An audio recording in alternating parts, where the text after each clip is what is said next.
নামাজ পড়ে না, তার মৃত্যুটা বড় কঠিন হবে, খুব কষ্টের হবে। এই আয়াতে স্পষ্ট, মৃত্যু বড় কঠিন হবে তার। এরপর আল্লাহ বলেন ওয়ালাকিন কাযযাবা ওয়া তাওয়াল্লা, বরং সে কি করেছে, আমি আল্লাহকে মিথ্যা মনে করেছে, আমি আল্লাহর হুকুম থেকে মুখ ফিরায় এনেছি, মুখ ফিরায় এনেছি। আল্লাহ তাআলা বলেন সুম্মা যাহাবা ইলা আহলিহি ইয়াতামাত্তা, আমার নাফরমানি করে নিজ পরিবার পরিজন বন্ধু স্বজনের সাথে অহংকারের সাথে হাঁটাচলা করছে। মানে একে তো নাফরমানি করছে, আবার বউ বাচ্চা নিয়ে এমন ভাবসাব চলাফেরা, অপরাধী অথচ কোনো অনুশোচনা লজ্জিত কোনো ভাব নেই। এমনি তো সুদখোর, কিন্তু এটা তো অপরাধ, খবরও নাই। এর চেহারা শুধু দেখলে বুঝাও যায়।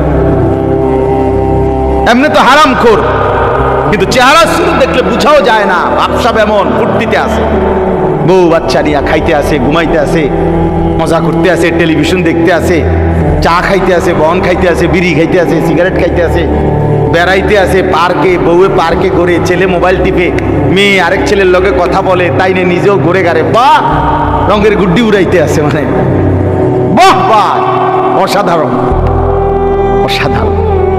আল্লাহ তাআলা বলেন বান্দা আউলা লাকা ফাআউলা সুম্মা আউলা লাকা ফাআউলা, চারবার বলছে এই শেষ কথা। আল্লাহ বলছে তোমার জন্য দুর্ভোগ, অতঃপর আবার বলছি তোমার জন্য দুর্ভোগ, আবার বলছি তোমার জন্য দুর্ভোগ, আবার বলছি তোমার জন্য দুর্ভোগ। চার, আউলা লাকা ফাআউলা সুম্মা আউলা লাকা ফাআউলা, আবার হলো চার। কেন চারবার বলছে? একবার তোমার লাঞ্ছনা হবে মৃত্যুর সময়, রূহ কবজের সময়। দুই, তোমার লাঞ্ছনা হবে, তোমার উপরে কষ্ট লাঞ্ছনা দেওয়া হবে কবরে। তিন, হাসরের মাঠে। চার, জাহান্নাম। তুমি চার জায়গাতেই কষ্ট পাইবা বান্দা। আয়াহসাবুল ইনসানু আন ইউতরাকা সুদান, আল্লাহ তাআলা বলছেন বান্দা মানুষ তুমি কি এই ভেবেছো আমি তোমাকে এমনি এমনি বানাইছি না? তোমার দুগা ভাত খাওয়াই দেখা, এই দুনিয়া একটু চলতে ফিরতে দিছি দেখা তুমি মনে করছো আমি তোমাকে এমনি এমনি বানাইছি? কোনো উদ্দেশ্য নাই, কোনো টার্গেট নাই। এই জন্য ভাই শেষ কথা আমার, এতগুলো আয়াতের তরজমা বলে এই কথাই বুঝাইতে চাই আমরা যেন আখিরাত না ভুলি। আল্লাহকে ভুলে গেলে আর জীবনের কিছুই থাকে না। রাসূলকে ছেড়ে দিলে মুমিনের আর কোনো মূল্যই থাকে না। ইসলামকে বাদ দিলে মুসলমানের আর কিছুই থাকে না। কোরআনকে না চিনলে ইমানদারের আর থাকে না। এই জন্য চলেন, এই অল্প কয়েকজন মানুষ কষ্ট করছেন, বৃষ্টির ভিতরেও কষ্ট করে আপনারা বসছেন কাদার মধ্যে। আল্লাহ তাআলা আপনাদের এই বসার মধ্যে বরকত দান করেন। যুবক ভাই, তোমাদের কাছে আমার অনুরোধ ভাই, স্বাভাবিক চুল রাখো ভাইয়া। এই জঙ্গলি চুল, এই সেলুন কাটিং চুল, এবং এই যে সামনে ডানে পিছনে বামে এই চুলগুলো যাদের বড় বিভিন্ন মডেলের সেলুন কাটিং, এই বিভিন্ন ডিজাইন, কসম আল্লাহর ভাইয়া এগুলা মুসলমানের চুল না। তুমি খবর নিও, এগুলা সরাসরি কাফেরের চুল, বেঈমানের চুল, মুরতাদের চুল, সরাসরি কাফেরের চুল। মুসলমান এত ফালতু হয় না। ইহুদিদের কাছে কোনো সঠিক আসমানি কিতাব যেটা আল্লাহ নাজিল করছিলেন মুসা নবীর উপরে, খোদার কসম সারা পৃথিবীর বর্তমানে যত ইহুদি তাদের কাছে সেই কিতাবটা নাই। যেটা আছে সেটা ভুল। খ্রিস্টানদের কাছে সারা পৃথিবীর যে ইউরোপ কান্ট্রির যত খ্রিস্টান, এই আমেরিকা বলেন, লন্ডন বলেন, ইউরোপ বলেন, কোন খ্রিস্টানের কাছে, জাদুঘরেও চ্যালেঞ্জ, এটা প্রকাশ্যে বললাম, তারাও স্বীকার করে তাদের কাছে আল্লাহ কর্তৃক নাজিলকৃত যে আসমানি কিতাব ইনজিল ঈসা নবীর উপরে নাজিল হয়েছে যেটা, এটা নাই। আসলি কিতাব নাই তাদের কাছে। যেটা আছে এটা তাদের বানোয়াটি, তাদের নিজেদের রচিত। ঈসা আলাইহিস সালামকে আসমানে তুলে নেওয়ার কমপক্ষে 600 বছর পরে, আরো পরে, এটা নিজের বানায় লিখছে। সকালে একবার ঠিক করে, বিকালে একবার ঠিক করে। হ্যাঁ হ্যাঁ, মন মতো ঠিকঠাক করে। আসমানি কিতাব আবার ঠিক হয় কেমনে? এটা তো ঠিক হইয়াই নাজিল হইছে। কথা বোঝেন নাই আপনি? আচ্ছা, হিন্দু ধর্মের কোনো বই একটারও কোনো আসমানি কিতাবের সাথে কোনো সম্পৃক্ততাই নাই। এগুলো তাদের কারো না কারো বানানো। এই রামায়ণ, ভগবত, বেদ, পুরাণ, গীতা, এগুলো এদের বানানো কিচ্ছা কাহিনী, গল্প, এই আজে বাজে কথাবার্তা যা আছে আছে, আচ্ছা যাক, কিন্তু আসমানি কিতাব না। কথা বুঝেন নাই কি? তাইলে কারো কাছে, শুধুমাত্র খোদার কসম মুসলমান ব্যতীত গোটা পৃথিবীর কারো কাছে আল্লাহ তাআলার পক্ষ থেকে নাজিলকৃত কিতাব নাই। শুধু আছে আমাদের কাছে একমাত্র।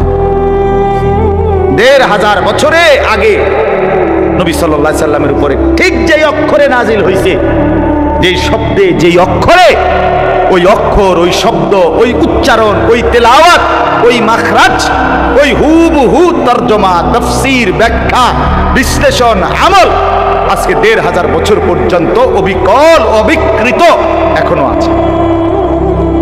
আলহামদুলিল্লাহ, আলহামদুলিল্লাহ। তাহলে আমাদের কাছে নিখুঁত কোরআন আছে। আমাদের নবী সর্বশ্রেষ্ঠ নবী। সব নবী শুধু নবী, আমাদের নবী সর্বশ্রেষ্ঠ নবী। সব নবী শুধু নবী, নিজ নিজ অঞ্চলের নির্ধারিত সীমানা পর্যন্ত নবী।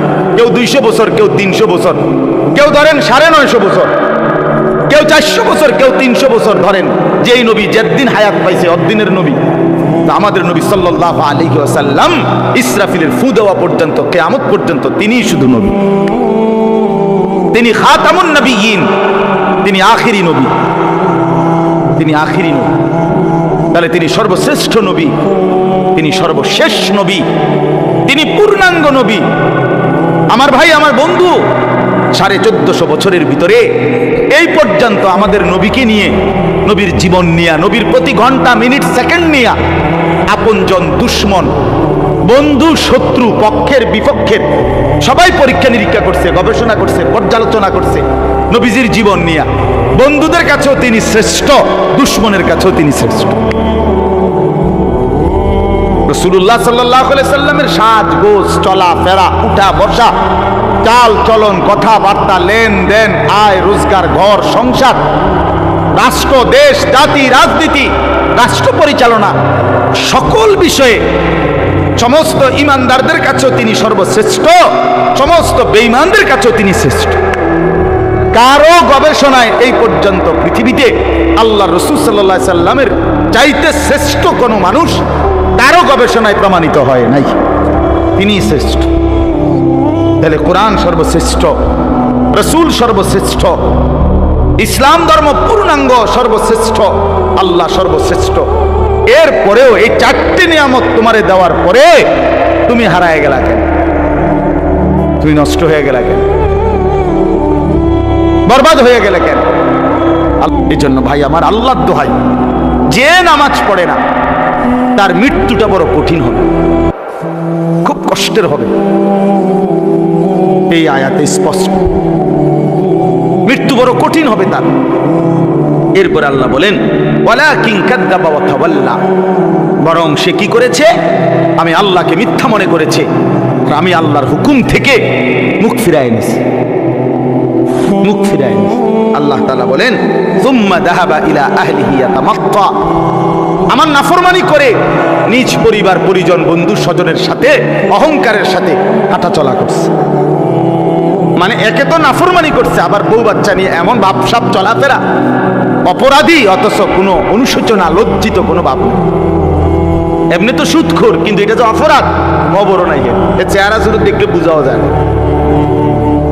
এমনি তো হারামখোর, কিন্তু চেহারা শুধু দেখলে বোঝাও যায় না। ভাবসাব এমন ফুর্তিতে আছে, বউ বাচ্চা নিয়ে খাইতে আছে, ঘুমাইতে আছে, মজা করতে আছে, টেলিভিশন দেখতে আছে, চা খাইতে আছে, বন খাইতে আছে, বিড়ি খাইতে আছে, সিগারেট খাইতে আছে, বেড়াইতে আছে, পার্কে, বউয়ে পার্কে ঘুরে, ছেলে মোবাইল টিপে, মেয়ে আরেক ছেলের লগে কথা বলে, তাই নিয়ে নিজেও ঘুরে গাড়ে, বা রঙের গুড্ডি উড়াইতে আছে। মানে